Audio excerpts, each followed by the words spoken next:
Hello dear students, आप सभी का स्वागत है और ये हिस्ट्री का सेकंड पार्ट है। इससे पहले आप लोगों ने अगर फर्स्ट पार्ट नहीं देखा है तो उस पार्ट को ज़रूर देख लें। ठीक है, चलिए अब शुरुआत करते हैं इस पार्ट को भी। पहला क्वेश्चन आपके सामने है, महाराणा रणजीत सिंह के राज्य की राजधानी क्या थी? किसके? महाराणा रणजीत सिंह के राज्य की राजधानी क्या थी? तो पहला ऑप्शन है पटना। तो पटना बिहार की राजधानी अभी इस समय है। फतेहपुर सीकरी के बारे में अगर आपको कुछ पता है तो कमेंट बॉक्स में ज़रूर बताइएगा, क्या फेमस है वहाँ का। ठीक है, लाहौर, लाहौर किसकी राजधानी है ये भी बताइए फटाफट कमेंट में। इस्लामाबाद ये किसकी राजधानी है इसको भी बताइए। लेकिन उस समय महाराणा रणजीत सिंह के दरबार की जो राज्य की राजधानी थी वो क्या हुआ करती थी? लाहौर हुआ करती थी। क्या हुआ करती थी? लाहौर हुआ करती थी।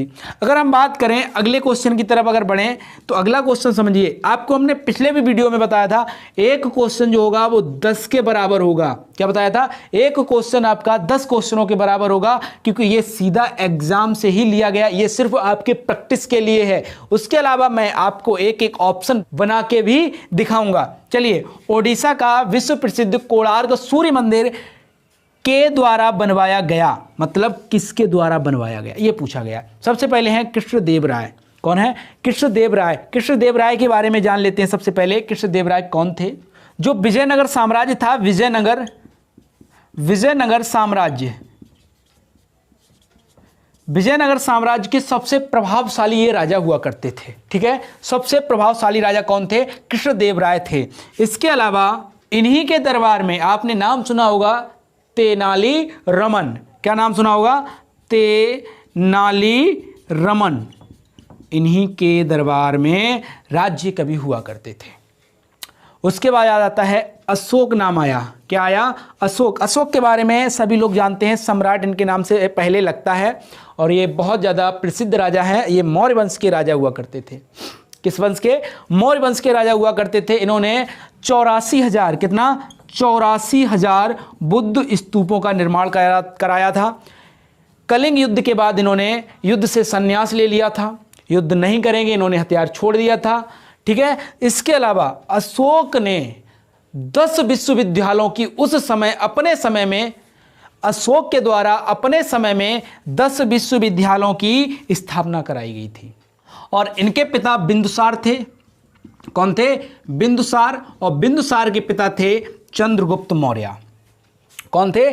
चंद्रगुप्त मौर्य। 10 विश्वविद्यालयों में से कुछ प्रमुख विश्वविद्यालयों के नाम आप याद कर लीजिए। नंबर 1 अशोक के द्वारा बनवाए गए थे तक्षशिला,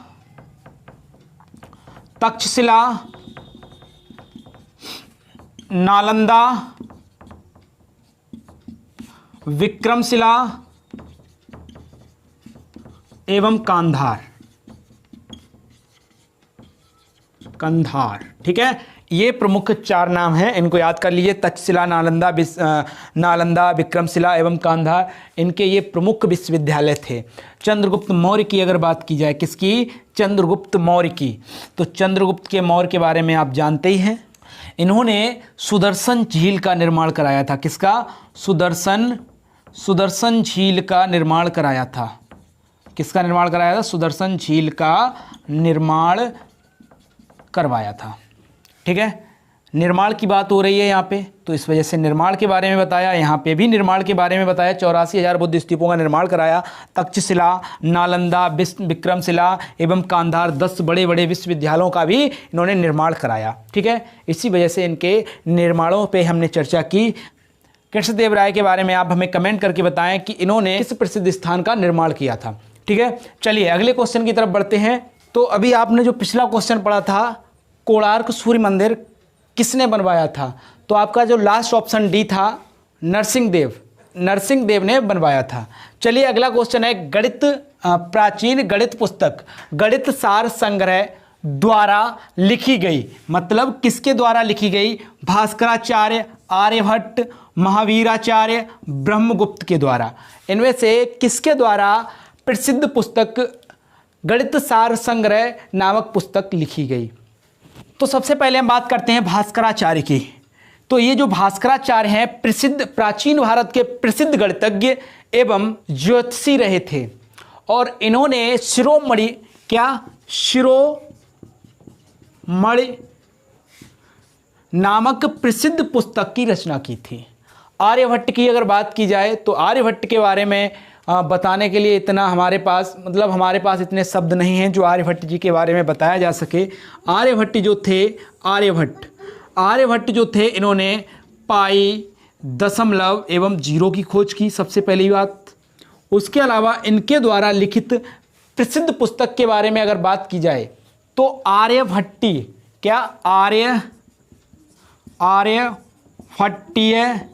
ग्रंथ की रचना की। किसकी की? आर्यभट्टीय ग्रंथ की इन्होंने रचना की।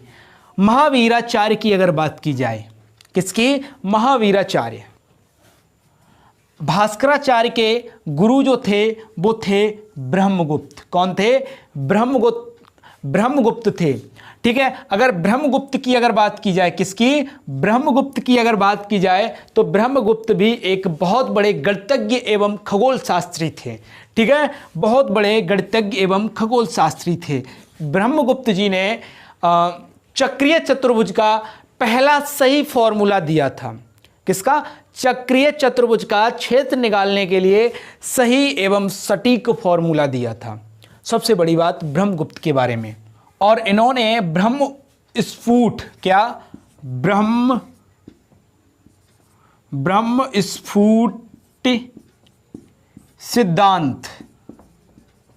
सिद्धांत नामक महान ग्रंथ की रचना की। ठीक है, ब्रह्मस्फुट सिद्धांत नामक महान ग्रंथ की इन्होंने रचना की। महावीराचार्य की अगर बात की जाए तो महावीराचार्य ने गणित सार संग्रह की रचना की। ठीक है, तो आपका सही आंसर हो जाएगा महावीराचार्य। ईस्ट इंडिया कंपनी की स्थापना वर्ष में हुई थी। किस वर्ष में हुई थी? तो सबसे पहले हम बात कर लेते हैं सन 1400 ईस्वी की। सन 1400 ईस्वी में पुर्तगाली ईस्ट इंडिया कंपनी की स्थापना होती है। किसकी? पुर्तगाली ईस्ट इंडिया कंपनी की। अगर सन 1500 की बात की जाए तो सन 1500 में यूरोपीय कंपनियां भारत में आने लगती हैं। क्या? यूरोपीय कंपनियां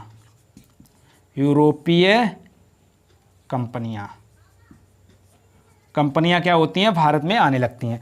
सन 1600 ईस्वी में क्या होता है? ईस्ट इंडिया कंपनी की स्थापना होती है। तो आपका सही आंसर होगा सी। क्या होगा? सी। डैश डैश डैश त्योहार पूर्णिमा के दिन मनाया जाता है। कौन सा त्योहार है जो पूर्णिमा के दिन मनाया जाता है? दशहरा, ये 10वीं के दिन मनाया जाता है। क्रिसमस की बात की जाए तो 25 दिसंबर को मनाया जाता है। ठीक है, 25 दिसंबर को। और अगर होली की बात की जाए तो ये पूर्णिमा के दिन मनाई जाती है। ठीक है, तो आपका ये भी क्वेश्चन क्लियर हो गया होगा। दशहरा 10वीं के दिन मनाया जाता है, क्रिसमस 25 दिसंबर, होली दशहरा यानी पूर्णिमा के दिन मनाई जाती है। और राखी का त्यौहार अभी आने वाला है, रक्षाबंधन, आप सभी को पता होगा। तो अभी से एडवांस में रक्षाबंधन की बहुत बहुत शुभकामनाएं सभी को। और ये वीडियो आप लोगों को अच्छा लगा होगा। अगर वीडियो अच्छा लगा हो तो ज़्यादा से ज़्यादा लोगों को शेयर कीजिए, और बहुत ज़्यादा अच्छा लगा हो तो हमारे चैनल को सब्सक्राइब कर लीजिए, साथ में आ रहे बेल आइकन को भी प्रेस कर दीजिएगा। ठीक है दोस्तों, मिलेंगे नेक्स्ट वीडियो में, तब तक के लिए नमस्कार, जय हिंद।